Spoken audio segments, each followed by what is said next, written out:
Ассалаумағалейкум, қадірлі Қазспорт телеарнасының көрермендері. Эфирде Көкпар бағдарламасы.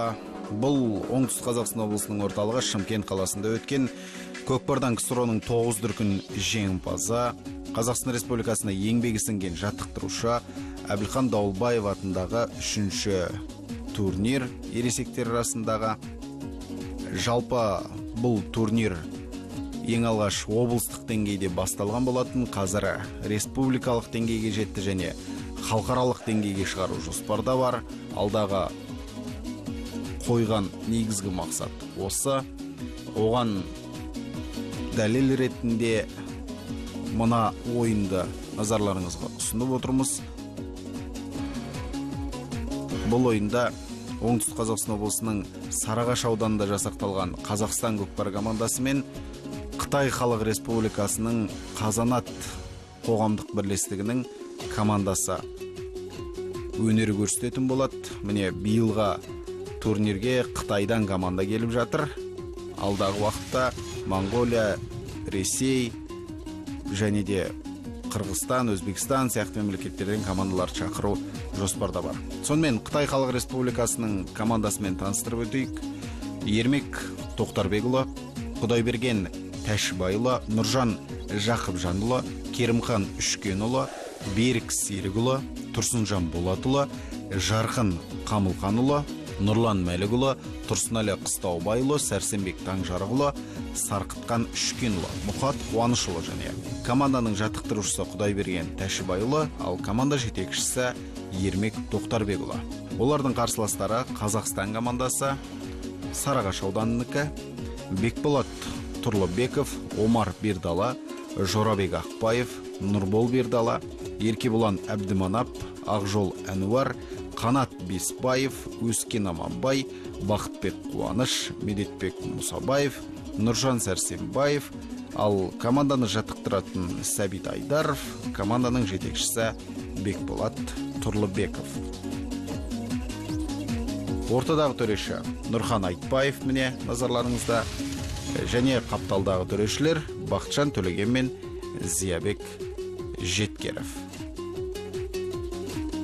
Сонымен, қадірлі телекөрермендер, қазір қос команда бір-бірімен қол алысып, сәттілік тілескеннен соң ортада ойын басталатын болады.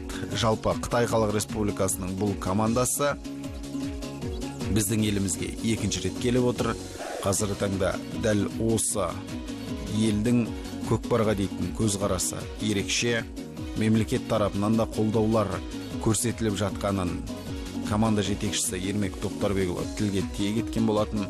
Сонымен қатар Қазанат қоғамдық бірлестігін құрып, соның құрамына ауыл-ауылдан, аймақ-аймақтан, аудан-ауданнан командаларды жасақтаған екен. Өздеріңіз жақсы білесіздер, Іле Қазақ облысы бар, Алтай, Тарбағатай аймақтары бар Қытай Халық Республикасында. Міне осы аймақтарда, яғни біздің қандастарымыз шоғырланған мекендердің баршасында да көкпар командалар бар екен. Биылғы жылдың өзіне 50-ге жуық турнир алып, осы Қазанат қоғамдық бірлестігі көкпардан жарыстар өткізіп, соның ішінен іріктелген командаларды алдағы тамыз айының 20 мен 28 өтетін Астана қаласында Экспо халықаралық көрмесінің аясындағы көкпардан әлем чемпионатына мықты команда жасақтап алып келеміз деп жоспарлап отыр. Және ол команданың келуі, ойындар барсын Қазспорт телеарнасы міндетті түрде өздеріңіздің назарларыңызға ұсынатын болады, амандық болса. Мінекей, осындай жетістіктері бар бұл елдің. Сонымен қатар қазіргі таңда бұл жерде қанша дегенмен халық көп қой. Қазір таңда 40-қа жуық команда жасақталып үлгеріпті. Осылардың ішінен іріктелетін болады, яғни Қытай Халық Республикасының құрама командасы. Сонымен Қытай жігіттері мен оңтүстік Қазақстанның Сарыағаш ауданының жігіттерінің арасындағы бәсеке басталды. Бұл турнир туралы да айттық. Әзірге финалдық бәсекеге жолдама алған бір команда белгілі. Ол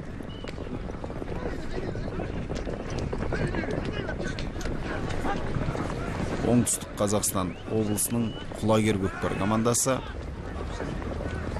Жамбылдың Әулиатасын жеңіп, ақтық бәсекеге шықты. Енді Әулиата 3-ші орынға таласатын болады.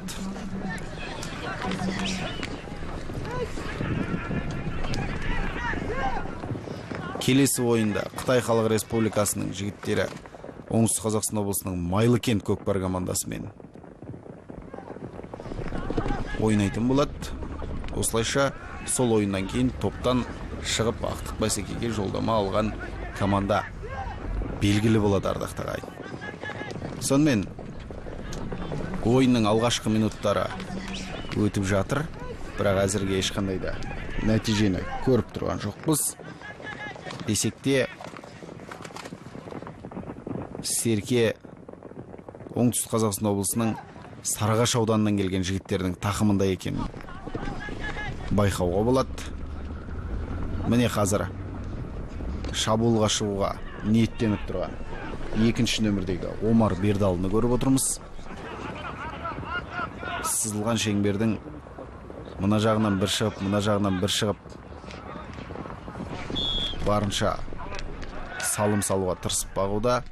Бірақ бұл жерде аттың аяғы тайып кеткенін көрдіңіздер. Соның нәтижесінде Серкеде жерге түсіп қалды.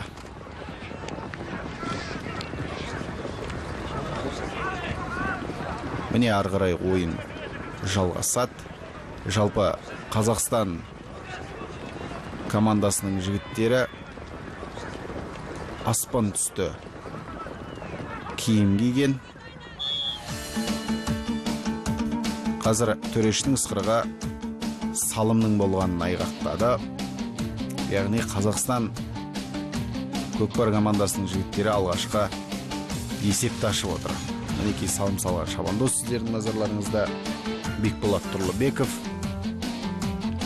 1984 жылы туған шабандоз. Міне қазір қайталап көріністен көретін боламыз. Жаңа кішкене түсініксіз де болған. Барлық командамен бірге жаппай шеңбердің ішіне кіріп тұрып тастаған екен. Әрине әдемі салым десек те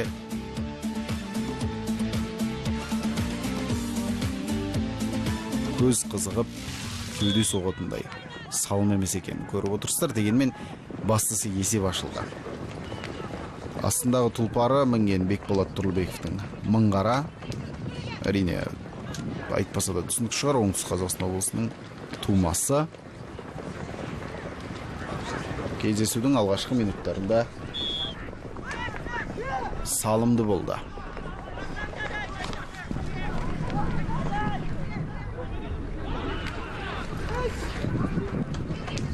Сонымен бәсеке ары қарай кіші шеңберден басталған болатын. Міне қазір ережені бұзған үшін Сарыағаштың жігіттері қаранарға отырғызылады. Яғни төреш команданың шабандозын жазалауға белді бекем болған екен. Мұхат Қуанышұлы мен Омар Бердалының арасындағы жекпе-жек. Омар Бердалы қазір Серкені жерден көтеріп тұр. Жаңада мәреге апарған осы Омар Бердалы болатын. Аттың аяғы тайып кетіп барып, салымсыз қалып, командалық әріптесі Қанжығаға бір салымды байлаған өздеріңізді жақсы білетін шығарсыздар. Мінекей Омар Бердалының тамаша өтуге әрекет жасағаны. Қазір командалық әріптесіне Серкені ұзатқанын көрдіңіздер. Ескертейік, 3 қана ойыншымен өнер көрсетуде қазір. Оңтүстік Қазақстан облысының Сарыағаш ауданының жігіттері команданың атын Қазақстан деп қойған екен. Атынан Атүркит. Енді атағының жер жаруына тілектестігімізді білдіреміз. Өйткені ұлттық спорт ұлттың қуаты екені баршаға мәлім. Қазір Серкеге талас, екі жақтың да білекті жігіттері Серкеге таласып, кім мықтыны өзара анықтап жатқанын көріп отырмыз.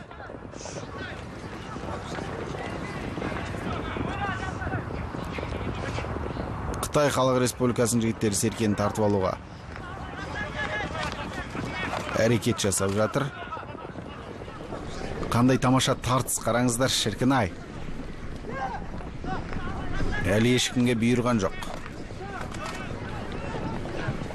Міне Сарыағаштың жігіттері серкені иемденіп алып алға қарай оза шауып бара жатқанын көріп отырсыздар.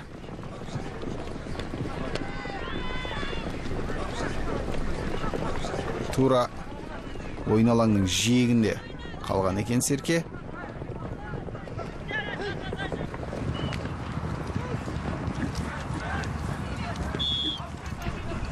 Әзірге төрешінің ысқырығы естіліп, ортада жекпе-жек сайысы болады.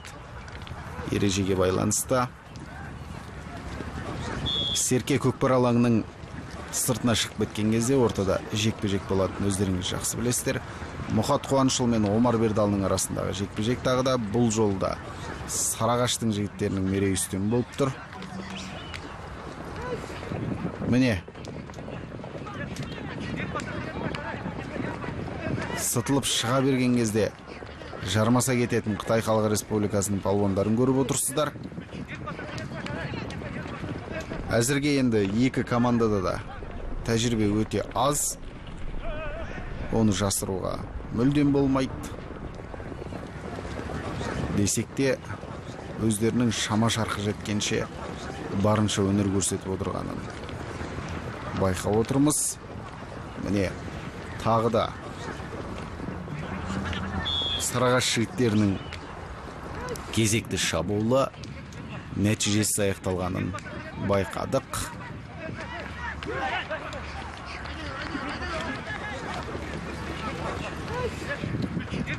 Тағы да ортада жекпе-жек сайысы болмақ.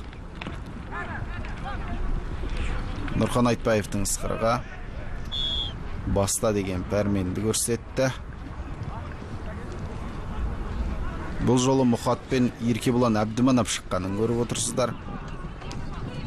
Омар Бердала жеңілмеген болатын бұл Мұхаттан. Ал әріптесі қалай болады екен? Міне ол Сарыағаш ауданы жігіттері бірінші болып серкені көтергенмен мінеке Мұхат Қуанышұлының серкеге жармасқанын көрдіңіздер. Сәл ғана сирақтан тартып қазір тақымға басу керек. Шіркін қараңыздар, қандай талас. Тура шеңбердің ішінде.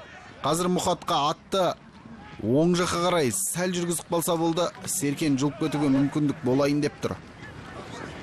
Міне сыртқа шықты, енді жалпы командалық талас болады. Қытай Халық Республикасының жігіттерінде қалатын сияқты серке. Кім білсін бірақ. Командалық әріптестер қазір көмекке келу керек. Әйтпесе, қолда тұрғадан серкеден айырылып қалу ықтимал. Және расымен де екі командаға да бұл серке бұйырған жоқ. Ойын алаңның сыртына шығып кетті. Ортада қайтадан жекпе-жек сайысы болады. Өткен жекпе-жектің өте тартысты өткенін көрдіңіздер. Енді бұл жекпе-жекте де Мұхат пен Еркебұлан қайта шығуы мүмкін. Бірақ Мұхат қатарынан 3-4 жекпе-жек өткізді, сондықтан алмастыруы да ғажап емес. Иә, Тұрсынжан Болатұлы Омар Бердалымен күш сынаспақ ниетке шыққан екен, бірақ Омар Бердала өзінің мерейін үстем етіп отырған жайы бар. Бірақ десек те әлі айқын кімнің тақымында екені серкенің белгісіз. Командалардың екеуінің де деңгейлері қатар.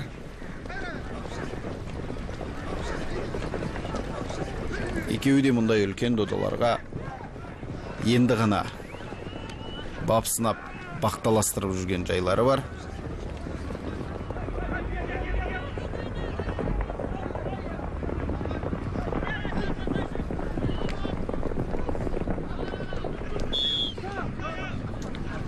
Мінекей серке тағы да ойын алаңының сыртына шығып кетті. Бұл жолы Қытай Халық Республикасының жігіттері шабуыл ұйымдастырмақ ниетте болған. Десек те шабуыл нәтижесіз болды.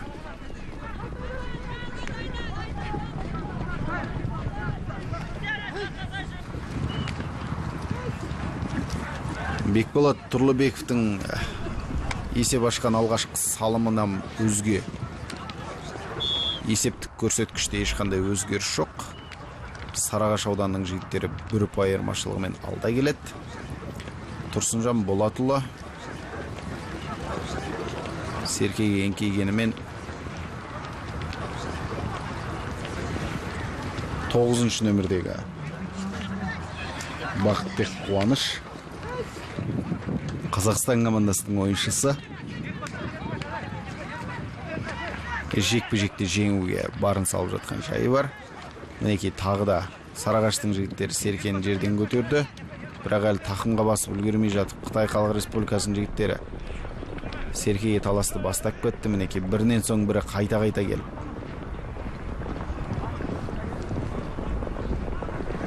Тағы да ойын алаңның сыртына шығып кететін болды. Иә. Төрешінің көтерілген қолы, ысқырған сықырығы ойынды тоқтатты. Өйткені тағы да Серке ойын алаңның сыртына шығып кетті. Ортада жекпе-жек сайысы болады. Екі команданың ойына алма-кезек салым салудан емес, жекпе-жек көрсетуден өріп жатқан өздеріңізде көріп отырсыздар.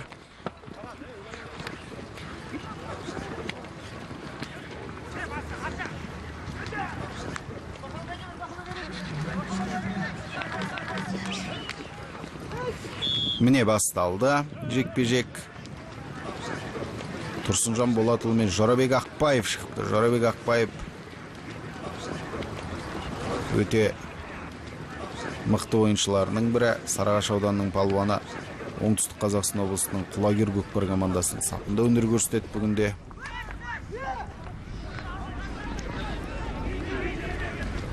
Адуынды палуан. Бірақ жекпе-жекте өзі қатты еңкейіп жатқан жоқ. Қазір міне мүмкіндік бар, еңкеуге тиісті. Қытайдан келген қандас бауырына азген болсын мүмкіндік жасауға тырысып жүрген сияқты. Дегенмен де екеуі де еңкеуге ниетті емес.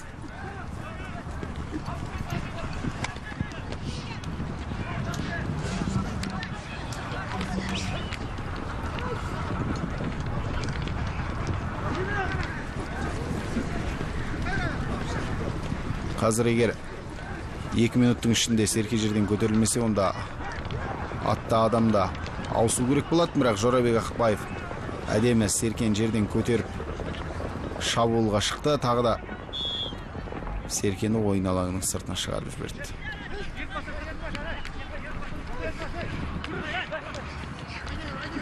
Шабуыл дұрыс ұйымдастыра алмай жатыр екі команданың жігіттері де.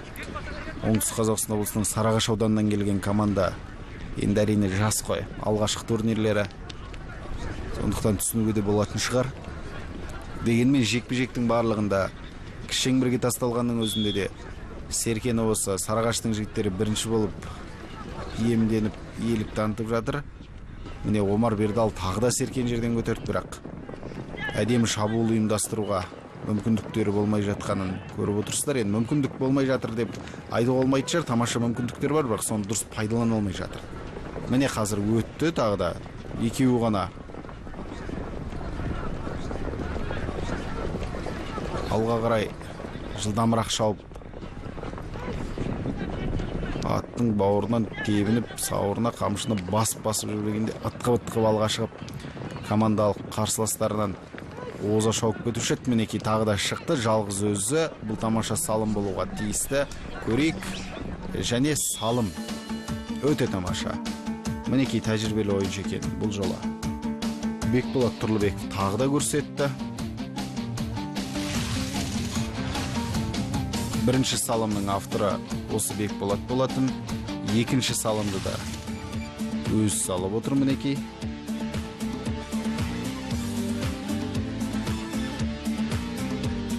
Жоқ, кешіріңіздер. Екінші салымның авторы Бақытбек Қуаныш, 9-шы нөмірдегі спортшы. Өте тамаша. Бірінші кезең осылайша өз мәресіне жетті. Есеп 0-2. Сарыағаштың жігіттері алда келеді.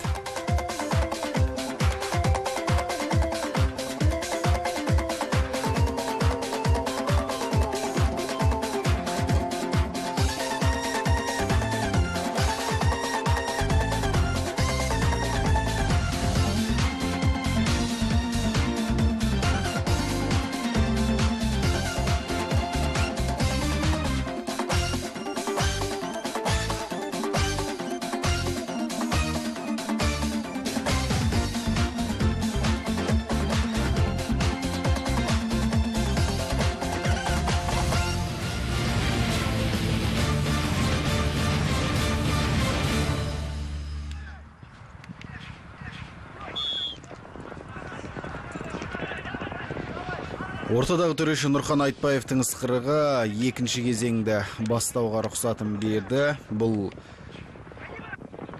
Қазақстанға еңбек сіңген жаттықтырушы. Көкпардан 9 дүркін КСРО-ның чемпионы Әбілхан Дауылбаевтың жүлдесіне арналған турнир екенін естеріңізге сала кетейік. Алаңда Оңтүстік Қазақстан облысының Сарыағаш ауданында жасақталған Қазақстан көкпар командасы және олардың қарсыластары Қытай Халық Республикасынан келген қонақтар. Міне, екінші кезең бірінші ойынның бөлігіне қарағанда сәлде болсын қыза түскен іспетті. 10 минуттық үзілістен соң мінекей жігіттер тартысты өте ерекше өткізуде. Жалпы екі команданың арасында көбінесе жекпе-жекпен тартыс болып жатқанын өздеріңізде байқап отырсыздар. Мінекей Қытай Халық Республикасының палуаны өте тамаша, әдемі шыққан сәтін көріп отырсыздар. Бұл салым болуға тиісті ғой. Қабая міне тамаша тастаған болатын, бірақ өкінішті тәжірибе жоқ. Мұхат Қуанышұлы болатын, тіпті Серкен тақымға басқан да жоқ. Сүйретіп алып келген бойы шеңбердің ішіне тастамақ ниетте болған, бірақ аттың екпінін қайта-қайта басып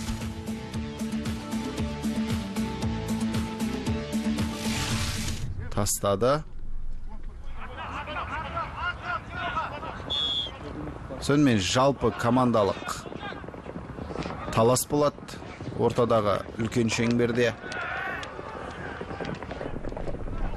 Қытай Халық Республикасының жігіттері тамаша мүмкіндікті жіберіп алды. Өткен ойында да Майлыкентпен болған бәсекеде де дәл солай әдемі бірнеше мүмкіндіктерін Қазақстан командасы жіберіп алған болатын. Әрине тәжірибенің аздығы ғой мұның барлығы. Десек те көшіре түзелетін жақсы білеміз. Сондықтан да алдағы уақытта екі команданың палуандарынан да біз әдемі салымдарды күтетінімізді жасырмаймыз. Сонымен тағы да жекпе-жек басталды. Нұрлан Мәлікұлы мен Омар Бердал шыққан екен. Омар жалғыз өзі қазір жоқ. Жорабек Ақпаев қазір ортадағы шеңберде таласқа түсіп тұрған. Тағы да 5 минутқа ереже бұзған үшін Қазақстан командасының өкілін Қаранарға жіберді. Өйткені жекпе-жек аяқталмай тұрып шеңбердің ішіне кіруге болмайды. Міне енді таласа берсе мүмкіндік бар. Сонымен Қазақстан командасының жігіттері Бақытбек Қуаныш міне 5 минутқа Қаранарға отырғызылған екен, және тағы бір шабуыл кезекті басталды. Бәлкім осы салым болатын шығар. Көрейік.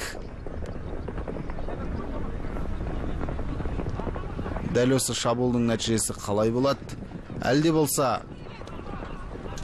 Қазақстан командасының жігіттерінің тақымында бұл Жорабек Ақбаев болуға тиісті. Міне, жоқ, Омар Бердалы екен. Омар Бердалдан Бекболат Тұрлыбеков мінекей. Дәл қазір Серкені алды өз тақымына. Әліптің артын бағып шабуылдың нәтижесін күтеміз. Ақырын адымдап мәреге қарай жақындап бара жатқанын байқап отырмыз, және жалғыз өзі ашылды. Қазір міне аттың жылдамдығын қосып шеңберге қарай тамаша бір салымға қол жеткізуге ниет білдірген еді. Алайда қарсыластары Кесекөлдінің алдынан шығып жолын бөгіп тастаған жайы бар. Қазір Қытай Халық Республикасының жігіттері атты да адамды да серкесімен қоса көкпар алаңның сыртына шығарып жіберуге тырысады. Мінекей төрешінің ысқырығы, серке ойын алаңның сыртына шығып кетті.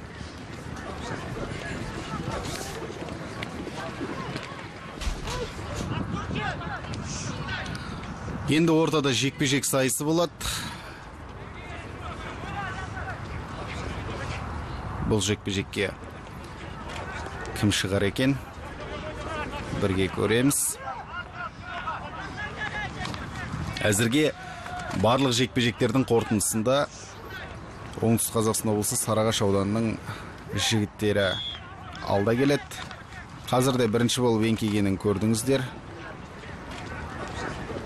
Омар Бердалы тағда Серкені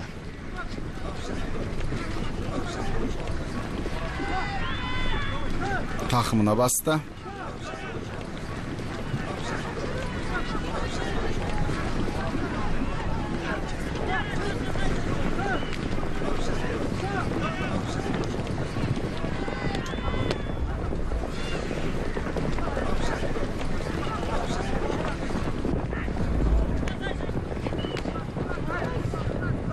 Әзірге нақты шабуыл жоқ. Мінекей қазір кеткенін көрдік. Әрине бұл жерде қарсыластарының қазандығына қарай, яғни шеңберіне қарай шапқан. Міне шабуыл енді басталды. Бірақ жолдан бөгет жасап, жылдамдықта бәсеңдеткенін, тіпті бір орында қалдырғанын көріп отырсыздар. Серкеге талас өрбуде.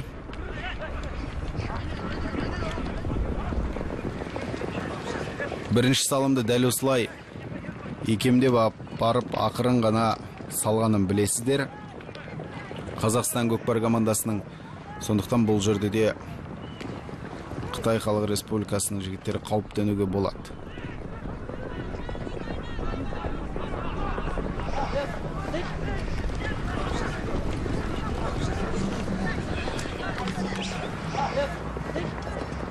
Міне қазір салым салуға мүмкіндік. Дәл шеңбердің үстінде тұрған, қазір міне айналып өтуге шақ қалды.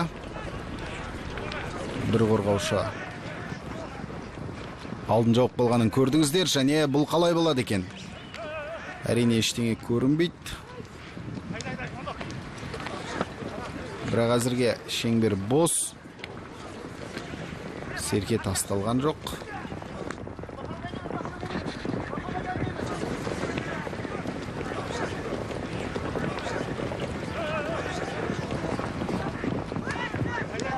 Сарыағаштың жігіттері Жорабек Ақбаевтың тақымына серкені салып беріп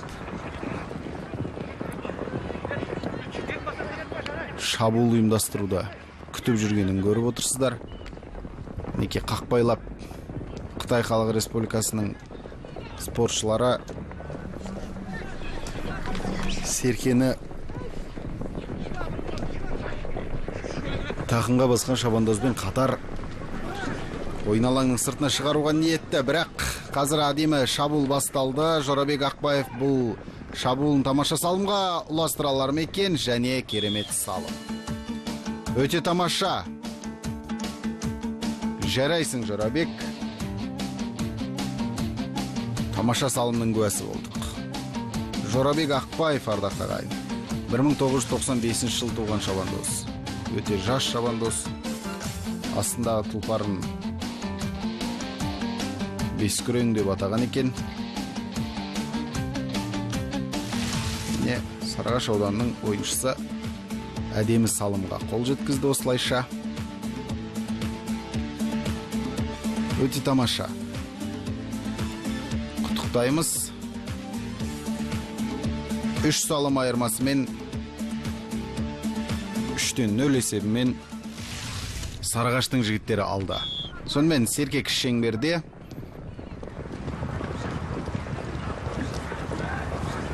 ойын қайта басталды. Қытай Халық Республикасының жігіттеріне қазір Сарыағаштың палуандары мүмкіндік беріп тұр. Жерден Серкені көтеріп тақымға басып алуға. Міне басып алды. Және шабуылға шыққан сәті Қарагер атпен Мәрейге қарай жақындап келеді. Алдынан кес-кестеп шыққанға да қарамастан Мәреге жетті, бірақ сәл қисықтау тұр, және салым. Өте тамаша. Мұхат Қуанышұлы бұл салымның авторы. Өте мықты ойыншыларының бірі, осы командадағы әрине салыстырмалы түрде. Астындағы тұлпары жебе екен. 1993 жыл туған шабандоз өзі. Іле Қазақ аймағының тумасы, Қытай Халық Республикасындағы әдемі салымға қол жеткізді. Осылайша бір салымға қысқартқанын көріп отырсыздар. Есеп айырмасын 1-3 десек те әлі Қытай Халық Республикасының жігіттеріне тіпті болмағанда теңестіру үшін әлі 2 салым керек.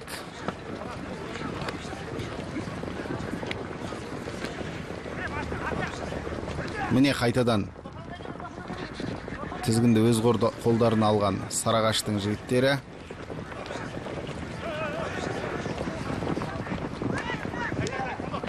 Шабуылға шықты. Міне тамаша жалғыз өзі шығып кеткен сәт. Және бұл салым болуға тиісті. Бұл әрине керемет салым, ардақты ағайын. Өте тамаша. Өте тамаша. Бұл Бекболат Тұрлыбековтың салым, ардақты ағайын.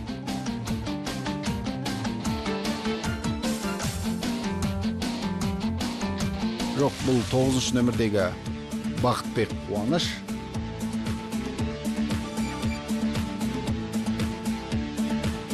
Әдемі салымға осылайша қол жеткізіп отыр. Еңкейіп барып шиіріп тастап, дәл шеңбердің қақ ортасында қалдырды Серкені.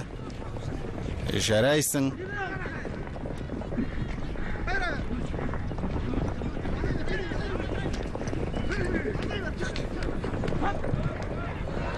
Омар Бердалы қазір Серкен жерден көтерді, және сытылып шыққанын көріп отырсыздар. Қамшыны басу керек. Бірақ аттың жылдамдығы жетпей қалды. Қытайдың жігіттері алдырған жоқ.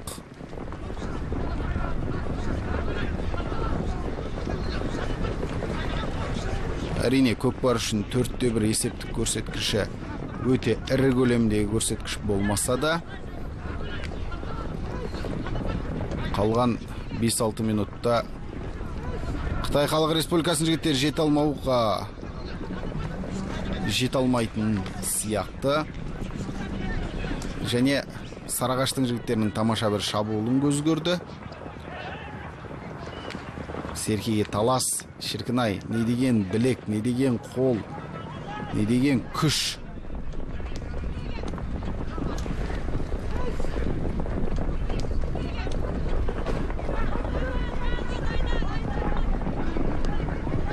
Әлде болса Сарыағаш ауданынан келген Қазақстан командасының жігіттерінің тақымында Серке қазір 5-ші нөмірдегі Еркебұлан Әбдіманов басты.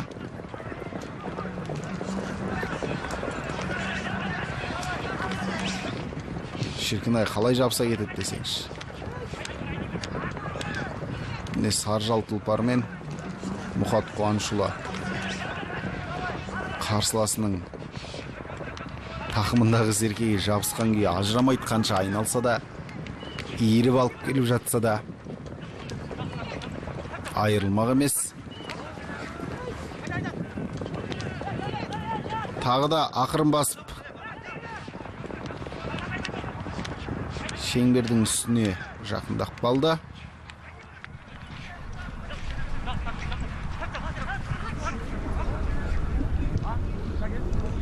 Міне әдемі көрініс, дәл шеңбердің үстінде. Бірақ әзірге Серкені тастауға ешқандай да мүмкіндік туар емес. Қазір тіпті ойын алаңының сыртына шығарып жіберулер де мүмкін, бірақ керісінше қарай айдады қазір. Қытай Халық Республикасының жігіттері Серкені өз еншілеріне алғанмен тақымда ұстап жүрулері қиын екен. Бұл әрине елдегі жаппай көкпардың аздығынан болса керекті.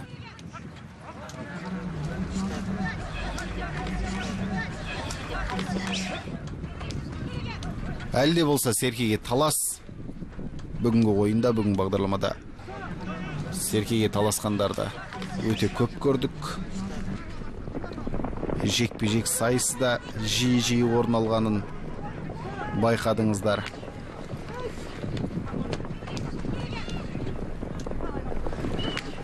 Міне Сарыағаштың жігіттері қайтадан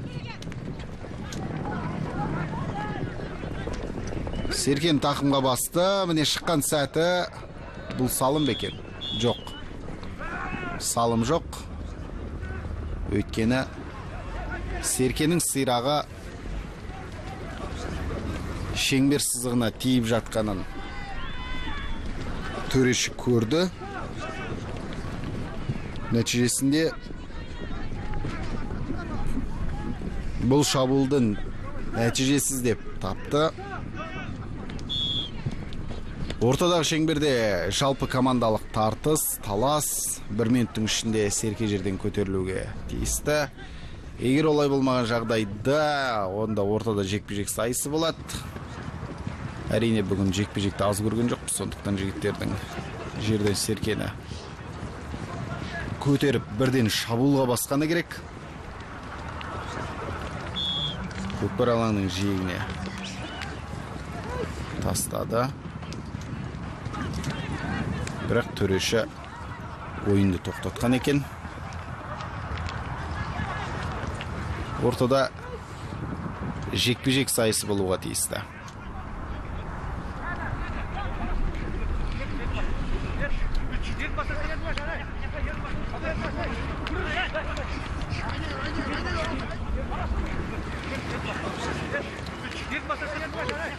Екі команданың өкілдерін ортаға шығаратты. Қазір баста дейтін пәрменді берді мінекей.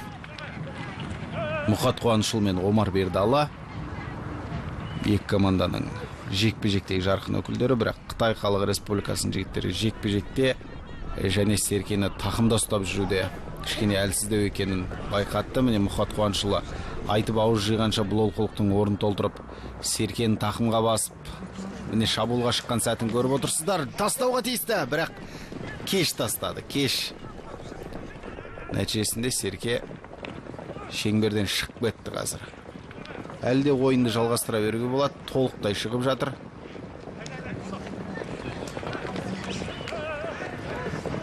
Сарыағаштың жігіттері еңкейді, бірақ Серке әлі ешкімнің қолына әліне қойған жоқ. 7-ші нөмірдегі Қанат Беспаев қайта-қайта еңкейіп жатқанын көріп отырмыз. Әрине салымға әркімнің де бар таласы.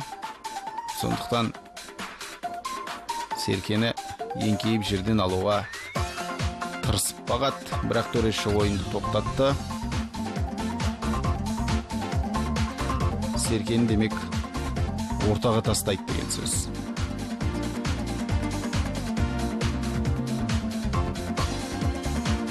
Жоқ, төрештің ысқырығы бүгінгі ойынның аяқталғанын көрсетті. Сонымен есеп 4-1 Оңтүстік Қазақстан облысының Сарыағаш ауданынан келген жігіттердің пайдасында.